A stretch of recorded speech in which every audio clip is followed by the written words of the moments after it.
اللهم صل وسلم على سيدنا محمد. ازيكم عاملين ايه؟ يا رب يكون كلكم بخير. النهارده هعمل الطعمية بطريقة جميلة وسهلة وبسيطة، توفير كتير عن اللي بنشتروه من المطاعم. حاجة جميلة جدا مضمونة وعاملينها في بيتنا بطريقة سهلة وبسيطة وجميلة. معايا نص كيلو فول زي ما انتوا شايفين كده، وراح احط له مية عادية خالص من الحنفية.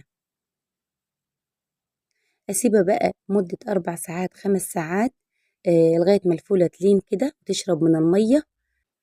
طعمية جميلة جدا، كملي الفيديو للآخر وانت هتتبسطي منيها، وبإذن الله من تلين كده الفول معانا يلين ارجع لكم تاني ونشوفوها ونشوفوا راح نعملوا الطعمية بتاعتنا ونحط لها الإضافات الجميلة والمكونات الجميلة.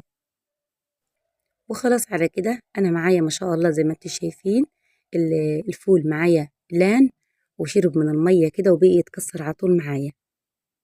قعد معايا يطلع 5 ساعات، يعني ما خدش يعني مدة طويلة، ممكن انت تعمليها في يومها وتاكليها في يومها وتقرصيها كده وتخزنيها.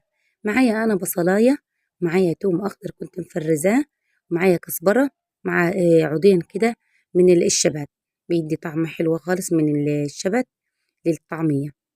اهم حاجة في الطعمية انها تكتري شوية من الكزبرة الخضراء. حضرت طبق وهخلط كل حاجة مع بعضها. احط الفول وبعد كده الخضرة بتاعتها زي ما انتوا شايفين كده، حسب الكمية اللي انت عاملاها في الطعمية بتاعتك. وتكتري الخضرة. انا عاملة نص كيلو فول، محط لها يعني زي ربطة بالشكلة كده، شبت مع كزبرة.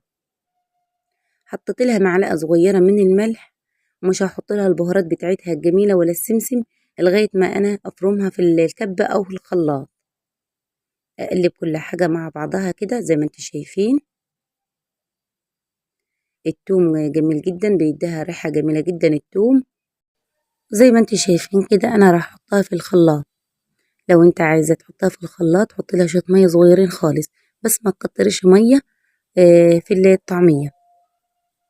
لو انت عندك كبة ضربها في الكبة بتبقى جميلة جدا في الكبة. حطيت الخليط بتاعي كله في الخلاط واضربها في الخلاط بإذن الله. المكون الأساسي اللي دايما كانت أمي بتحطه، لو عنديكي معلقة دقيق حطي معلقة دقيق في الطعمية بتخليها تمسك وعمرها ما تفك. لو مش متوفر عندك معلقة الدقيق يعني وعندكش دقيق، ليني نص رغيف بلدي وحطيه، بتتماسك معاك الطعمية وتبقى جميلة جدا. ضربتها في الخلاط ما شاء الله عليها جميلة جدا يا جماعة. زي ما انتم شايفين كده المكونات الأساسية بتاعتنا في الطعمية هي الكزبرة. أنا طحنت شوية الكزبرة كده ما خليتهمش حيين وحمصتهم عشان تديها ريحة جميلة جدا. أنا هحط لها معلقة فيها وأقلبها، وبعد كده أسيب معلقتين كده راح أقرصها بيهم. معلقة صغيرة من الكمون عشان يديها ريحة حلوة. بعد ما حطينا المكونات الجميلة فاضل مكون واحد لازم نحطوه. زي ما انتوا شايفين كده طرف صغير خالص من معلقة الشاي من الكربوناتو. دي سر نجاح الطعمية يا جماعة، اللي يديها هشة معانا وما يخليهاش تشرب زيت خالص. ضربتها حلوة كده بالمضرب عشان تدينا هشة كمان في الطعمية، تبقى جميلة جدا متماسكة كده، ما تبقاش متفتولة معانا. أنا راح أخزن منيها في الفريزر بإذن الله وأطلع فايتها وقت حسب الكمية اللي بتعمليها لبيتك ولأسرتك. تخزني تخزين للطعمية جميل جدا، ما يجراش أي حاجة، تقعد معاكي شهر وزيادة، تبقى جميلة جدا.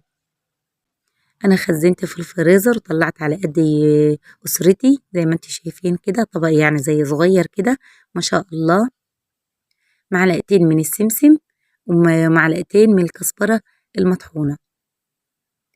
الكزبرة الناشفة دي يا جماعة أنا كنت محمصاها، ريحتها جميلة جدا، بتخلي ريحة الطعمية جميلة. هقليها معاكم بإذن الله. أنا حضرت صينية على البوتاجاز زي ما انتوا شايفين كده، وطبعا أنا أقرص وأحط في الزيت. أنا مسخنة الزيت وحاطة جنب السمسم والكزبرة زي ما انتوا شايفين كده. جميلة جدا الطعمية، توفير كتير على اللي بنشتروه من المطاعم يا جماعة، وحاجة جميلة وضامنينها وعاملينها بدينة. عشان اطولش الفيديو عليكم اقرص الطعمية بتاعتي واقليها بإذن الله وارجع لكم تاني. حابة انت تحطي بالسمسم تحطي قروص بالسمسم قروص بالكزبرة بتبقى طعمها جميل. زي ما انتوا شايفين كده انا خلاص قربت اخلص على كده ما شاء الله، جميلة جدا ما شربتش معايا زيت خالص، هشة معايا وطعمها جميل. وخلاص على كده خلصنا الطعمية زي ما انتوا شايفين صفرة معانا وجميلة، وعايزة تحمريها اكتر من كده تحمريها. اللي عجينة الطعمية اساسي في نجاح الطعمية، عجينة الطعمية امشي على خطواتي وانت راح تعملي احلى عجينة طعمية. توفير كتير على اللي بنشتروه من المحلات يا جماعة بجد. دلوقتي الطعمية غليت قوي، بقى القرص بجنيه ونص بجنيه، وبقي دلوقتي العيلات اللي زي 5 ولا 6 مش بيكفيها ب5 جنيه خالص، أقل حاجة ب10 جنيه. طبعا الطعمية بتبقى قليلة جدا خالص يا جماعة في رمضان، بتبقى قليلة. لو رحت تجيبيها تبقى بايتة، تبقى معمولة من الصبح لو حابة تفطري منيها. أما أنا عملتها لك عشان لو حابة أنت تعمليها في رمضان أكلة جميلة، وتحطي جنبها بطاطس وتحطي جنبها شوية سلطات كده بتبقى طعمها جميل جدا. زي ما انتوا شايفين كده عجينة الطعمية جميلة جدا. امشي على خطواتي وانت راح تعملي احلى عجينة طعمية وتقرصيها وتعملي منيها. انا عملتها في يومها يا جماعة، ضربتها في الخلاط زي ما لو انت عندك كبة بتبقى جميلة جدا بالكبة كمان. اهم حاجة ما تكتريش فيها مية. ويا رب يكون عجبكم الفيديو بتاعنا وعجبتكم طريقة الطعمية، وكل سنة وانتم طيبين، واشوفكم في فيديو تاني بإذن الله.